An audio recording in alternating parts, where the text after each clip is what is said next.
Thank you all for joining me again this week. It's good to be back with all of you. On a number of occasions, I have shared with you a set of practical assumptions that have informed our university's response to the COVID-19 pandemic. Over the course of the past 20 months, we have revised these assumptions based on new information that has emerged. In previous presentations, I've described these assumptions in detail, as well as the adjustments we have made over this period. Today, I wish to focus on one of these assumptions: medical advances related to COVID-19. When we first presented our assumptions in June 2020, our assumption on the timing of medical advances stated, and I quote, "We do not see significant advances in a safe and effective vaccine becoming widely available by the end of 2020. Close quote. Last winter, we saw the introduction of vaccines and treatments for COVID-19, and at the same time, the emergence of new variants of SARS-CoV-2.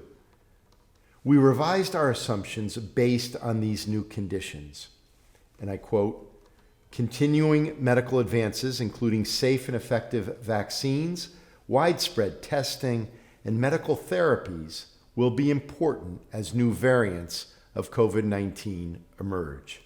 Close quote. Reviewing the timing and effectiveness of medical advances has helped us to plan and adjust our layered public health program at different points throughout the past 20 months. For example, over the past year, the development and widespread availability of a highly effective vaccine for COVID-19 enabled us to adjust our testing protocol this semester. We were able to move from a twice-weekly testing program, when there were no vaccines to provide protection, to our current approach. Each week, 10% of our community is randomly selected for testing. This enables us to track the overall prevalence of COVID-19 in our highly vaccinated community. Let me walk through some of the recent medical advances, starting with vaccines and then turning to medical treatments. Since December of last year, nearly 70% of people in the United States, 12 and older, have been fully vaccinated against COVID-19. Vaccines continue to provide strong protection against the Delta variant and can even reduce the severity of the disease. Vaccines are the most important step we can take to protect ourselves and to protect our communities. In the past few weeks, the FDA and CDC have made announcements regarding boosters for each of the vaccines in the United States: the Pfizer-BioNTech vaccine, the Moderna vaccine, and the Janssen vaccine, commonly known as the Johnson & Johnson vaccine. Boosters help provide stronger protection for those most vulnerable to the worst impacts of the disease. A few weeks ago, a booster for the Pfizer-BioNTech vaccine was approved for various groups, with an emphasis on those groups that have the highest risks. The Pfizer-BioNTech booster has been recommended for people 65 years of age and older, for those in long-term care settings, as well as those aged 50 to 65 with underlying medical conditions. The Pfizer-BioNTech booster is also authorized for people 18 to 49 with underlying conditions, and anyone above 18 who is at increased risk of exposure and transmission because of occupational or institutional contexts. The booster shot must be at least 6 months after the original vaccine series. Dr. Princy Kumar, the Chief of Infectious Diseases at MedStar Georgetown University Hospital, joined us a few weeks ago to provide some context on the FDA and CDC's announcement regarding the Pfizer-BioNTech booster. Let me share with you what she had to say. all of us have witnessed that the vaccine is very, very effective in preventing severe infections. But we all have seen that people can still get infected. It's just that they don't get very sick. And we don't want people even to get infected. And what we have seen is people who are older, and for this, I'm going to define age as greater than 65. People who are older are more likely to lose their antibodies and more likely to become infected.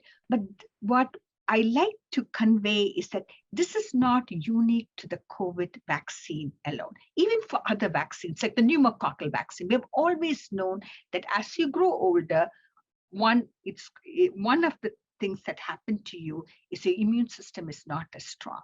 And so even for COVID, now we know about the age of 65, over a period of time, the antibody titers can come down. So the FDA looked at the data that Pfizer presented and said, if you're about the age of 65 or you are in a long-term care facility, those are the two big groups of people that should get the third dose. The second group of people are people between the ages of 50 to 64 who have got underlying comorbid conditions, because if they get the COVID infection, they're at higher risk for progression, and we don't want that to happen. So those are the two groups that the FDA and the CDC has said should get the vaccine. Just this past week, the FDA and CDC completed their review of the Moderna vaccine booster and the Johnson & Johnson booster. For Moderna, like the Pfizer-BioNTech vaccine, the following groups have been approved for a booster. Again, in summary, people above 65 years of age or older, or those in long-term care facilities, people above 18 with underlying health conditions, and people above 18 who are at higher risk because of their occupational or institutional setting. Boosters should be 6 months after the original series. For the Johnson & Johnson vaccine, the CDC is recommending booster shots for anyone 18 years of age and older who received their vaccine 2 or more months ago. With last week's announcement, the CDC has now provided guidance regarding boosters for all 3 of the vaccines for adults in the United States. In addition, they have also provided guidance regarding which booster to get, whether it is possible to mix and match vaccines when you receive a booster. The answer is yes. The CDC has indicated that anyone who is eligible for a booster may choose any of the 3 boosters. You do not need to receive a booster of the original COVID-19 vaccine you received. You may choose based on your preference and what is available to you. For the past few months, Georgetown has partnered with the City of Washington, and we have been able to administer the Moderna vaccine on our campuses. We are reviewing these new recommendations from the federal government and will be updating our community soon.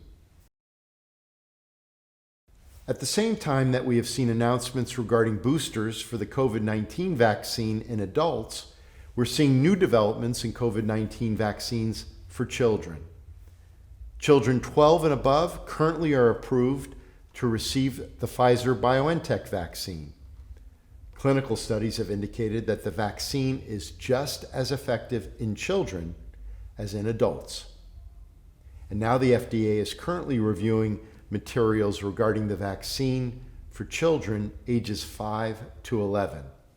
Pfizer submitted their materials for a vaccine for the 5 to 11 age group in late September, and the FDA and CDC have scheduled their public vaccine committee review meetings for late October and the first week in November. In preparation, last week the White House announced initial plans for distribution of the vaccine to the children in this age group, a population of 28 million. These plans are contingent on the FDA and CDC's review. According to their announcement, we will see a different approach compared with the vaccine rollout for adults. The vaccine itself is specifically formulated for use in children.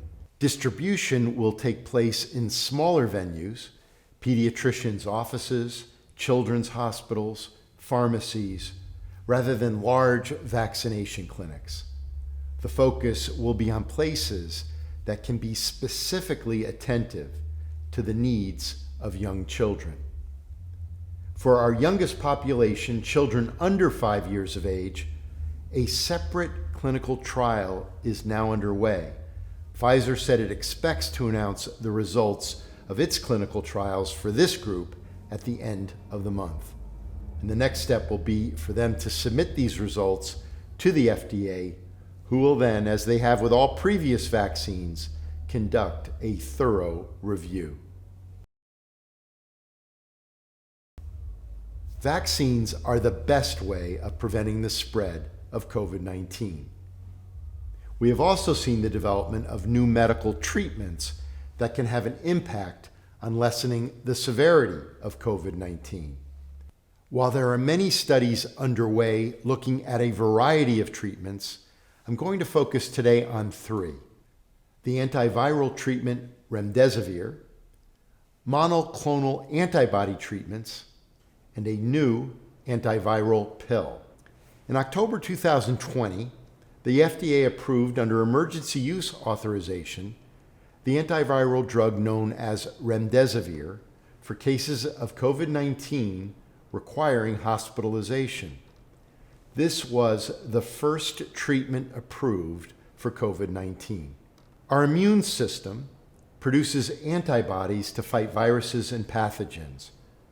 Monoclonal antibody treatments introduce laboratory-made proteins into the body.